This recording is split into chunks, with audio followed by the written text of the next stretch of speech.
Oke, siap-siap yuk. Kita akan bahas nih mengenai materi yang pertama, yaitu mengenai hak dan kewajiban warga masyarakat. Ini kita simak.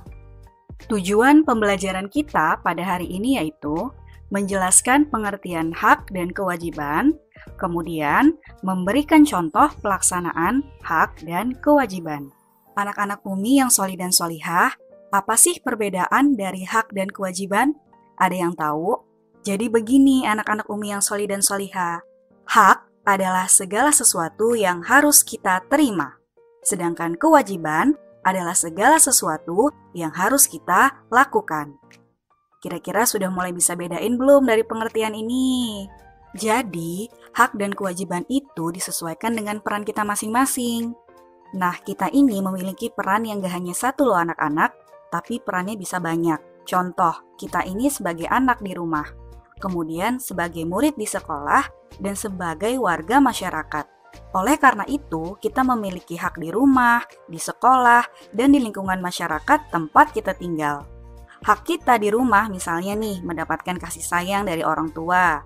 Kemudian hak kita di sekolah, kita berhak mengikuti pelajaran dan mendapatkan ilmu pengetahuan atau mendapatkan pengajaran dari guru kita di sekolah.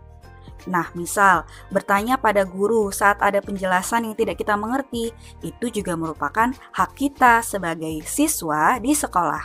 Seperti itu anak-anak, contoh dari hak. Hak warga masyarakat ini merupakan hak yang didapat sebagai anggota masyarakat. Hak ini diberikan oleh pemerintah sebagai upaya untuk memenuhi kebutuhan hidup kita.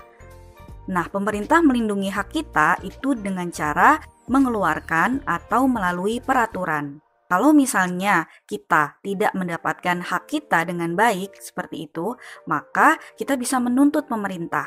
Nah, apa saja sih hak kita sebagai warga masyarakat? Hak untuk berpendapat di depan orang banyak.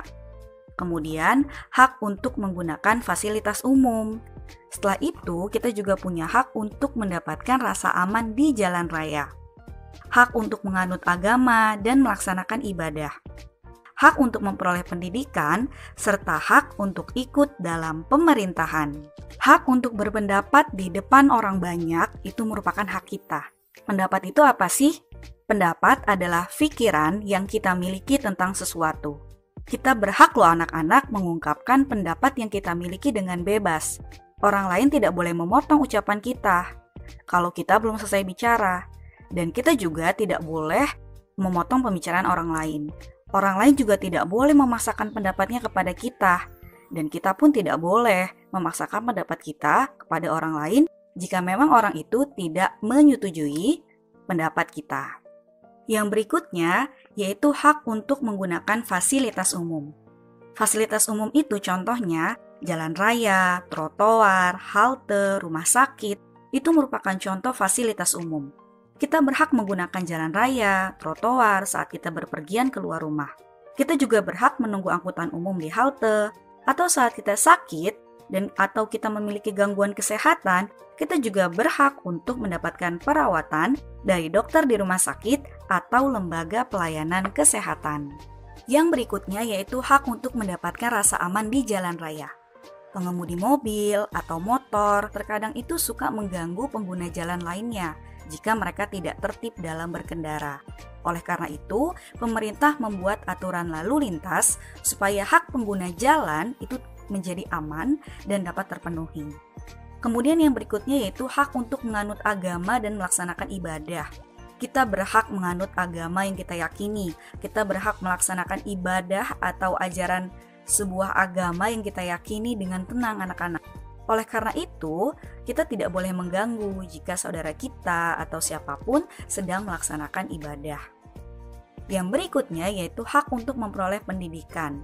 Melalui pendidikan, kita dapat mengembangkan bakat dan kemampuan diri dan dapat membangun serta memajukan bangsa dan negara. Tidak ada orang yang boleh menghalangi kita untuk memperoleh pendidikan. Dan yang terakhir yaitu hak untuk ikut serta dalam pemerintahan. Jika sudah memenuhi syarat, kriteria, kemudian kita sudah layak, kita berhak untuk mengikuti pemilu dan pilkada. Pemilu itu tujuannya apa sih? Pemilu itu tujuannya untuk memilih kepala negara, sedangkan pilkada bertujuan untuk memilih kepala daerah. Pemilihan bebas itu memilih sesuai hati nurani dan tanpa paksaan dari orang lain. Kita boleh bercita-cita menjadi presiden, wakil rakyat, atau pejabat pemerintah lainnya, karena itu merupakan hak kita. Seperti yang sudah Umi jelaskan tadi, kewajiban adalah sesuatu yang harus kita lakukan. Jika seseorang tidak melakukan kewajibannya, ia dapat diberikan hukuman atau sanksi anak-anak. Kewajiban juga selalu berdampingan dengan hak. Dari hak akan timbul kewajiban. Untuk dapat memperoleh hak, seseorang harus melaksanakan kewajibannya. Apabila kita tidak memenuhi kewajiban, kita dapat membuat orang lain tidak memperoleh haknya. Oleh karena itu, kewajiban dan hak harus berjalan dengan seimbang. Jika kita melaksanakan hak dan kewajiban dengan seimbang, akan tercipta kehidupan yang tertib dan damai. Jika semua orang memperoleh haknya, tidak ada hak orang lain yang akan terlanggar. Nah, yang berikutnya, bagaimana sih hubungannya Umi antara hak dan kewajiban? Seperti ini anak-anak, Umi akan memberikan contoh. Tadi Umi sudah menjelaskan bahwa hak dan kewajiban itu bisa berbeda-beda atau bermacam-macam tergantung dari peran kita. Di rumah kita berperan sebagai anak dari kedua orang tua kita. Di sekolah kita berperan sebagai siswa. Kemudian di masyarakat kita berperan sebagai warga masyarakat. Oleh sebab itu perannya juga bisa beda-beda. Berarti hak dan kewajibannya pun akan berbeda. Contoh, di rumah kita sebagai anak itu kita mendapatkan haknya berupa apa? Kasih sayang, perhatian dari orang tua kita. Nah, kewajiban kita apa? Kewajiban kita yaitu membantu orang tua. Ketika orang tua membutuhkan bantuan, misal membantu ayah mencuci kendaraan, atau yang paling minimal adalah kita membantu mencuci piring ataupun gelas yang sudah kita pakai untuk kita makan, seperti itu. Nah, di sekolah itu kita sebagai siswa. Sebagai siswa, hak kita apa? Mendapatkan ilmu, mendapatkan pengajaran dari guru kita. Umi memberikan materi ini ke kalian, menjelaskan materi pendidikan Pancasila dan kewarganegaraan ini dengan kalian. Ini adalah hak kalian untuk mendapatkan penjelasan dan pengajaran tentang ilmu ini. Nah, kewajiban kalian apa sebagai siswa? Contoh misalnya mengirimkan tugas ataupun mengerjakan tugas evaluasi seperti itu. Itu kewajiban, salah satu hak dan kewajiban kita sebagai siswa.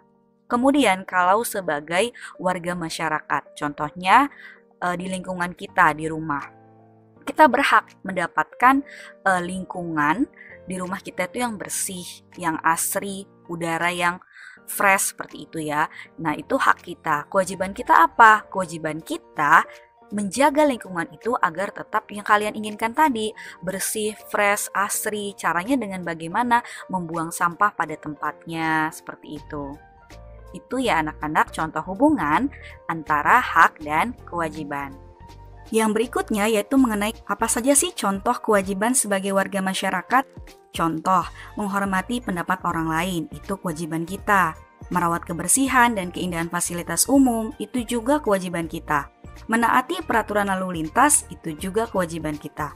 Menaati peraturan di lingkungan tempat tinggal, menghormati pemeluk agama dan orang lain yang melaksanakan ibadah, serta membayar pajak, itu merupakan contoh dari kewajiban.